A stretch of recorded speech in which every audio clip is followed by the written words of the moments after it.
Buenos dias, guys. The purpose of this video that I'm making this morning is to address a concern that I have. Basically, or let me not say basically, to put it this way, I saw a video yesterday, briefly. I did not watch the whole video, but I got a point from the video that I want to expand or speak about. I saw this video where this young lady was basically having a call to attention for other young Christian women, and she was saying basically that young Christian women are not called to submit to their boyfriends or the guys that they're dating, but to their husbands. And and this is a point that I've seen being made by a male preacher as well, a preacher I respect actually. And and I listened to it. I remember listening to this and I was like, okay, okay. But I was thinking to myself, the danger of the problem with human beings sometimes can be twofold. With men, a lot of men have the problem of, and I'm not accusing anybody of this, I'm just saying in general, that a lot of men have the issue or the problem of trying to pander to women. And human beings in general, men and women, have the issue of trying to make or bend the truth to fit their own narrative. So I was just thinking to myself, a lot of these women who will grasp that message and run with it, if they're dating a guy, they would expect that man, at least a lot of women or Christian women, would expect that man to be a man. They would want a man who is a protector. They would love it if he was a provider. They would love to see the symptoms and the signs of that in a man that they are dating. But on the other hand, they are not supposed to show the symptoms of a godly woman. We don't ask for much as men from women. We don't demand much. We want a woman that's submissive, absolutely, who would listen, who would be obedient, who would do those things. But as a man, you have so much to do.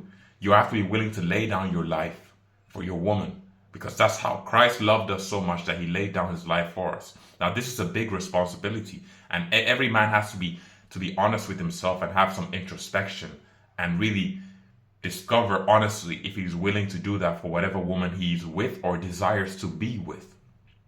But I just find it disingenuous to expect X, Y, and Z from men, but then to have no expectation from women. And it seems to me that women love this scenario where it's like, you don't have to expect anything from us, but we expect this from you.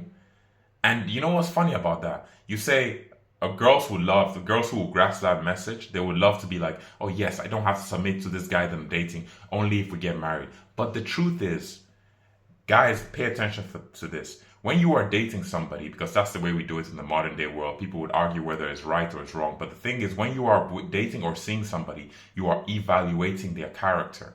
If a person doesn't have a character that aligns with those Christian principles or aligns with what you are looking for, it's not as if they're going to change the day you say we're married and all of a sudden they're going to change just like that. They may change for 1 week, but their true nature and their true character will show in time, because time is a revealer of character. So if you're dealing with a woman who naturally has a problem with submitting to anybody, why would she submit to you? You are evaluating character. You are evaluating character.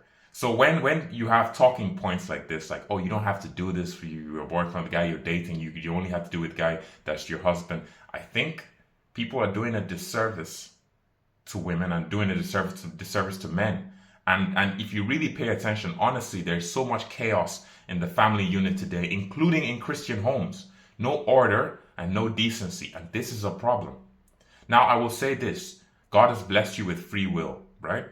And especially if you live in certain societies, right? If you are dating or seeing a guy that you don't want to be with, or you feel he doesn't have the traits that you want, nobody is stopping you from leaving.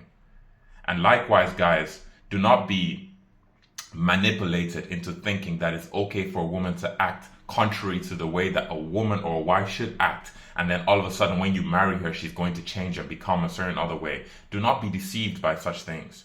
Those things don't happen that way. It doesn't happen that way. A leopard doesn't change its spots. You can throw dust over a leopard and make it look like something different, but eventually it will shake that dust off. That may not be the best analogy, but anyways, the point is, people are who they are, and you see that over time.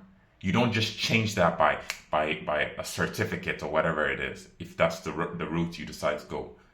So pay attention to these things. And I think it was important for me to address this because hypocrisy or manipulation is a thing that we have to be very careful about and we have to avoid.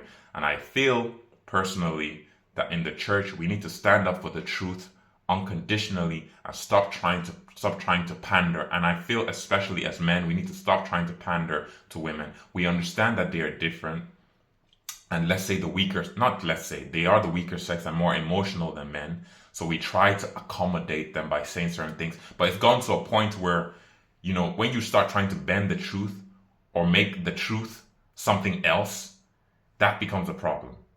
I do believe that we need to be gentle with women, absolutely, as men and whatnot, but not to the point where we start twisting things and manipulating things that do not benefit anybody. They don't benefit men, they don't benefit women.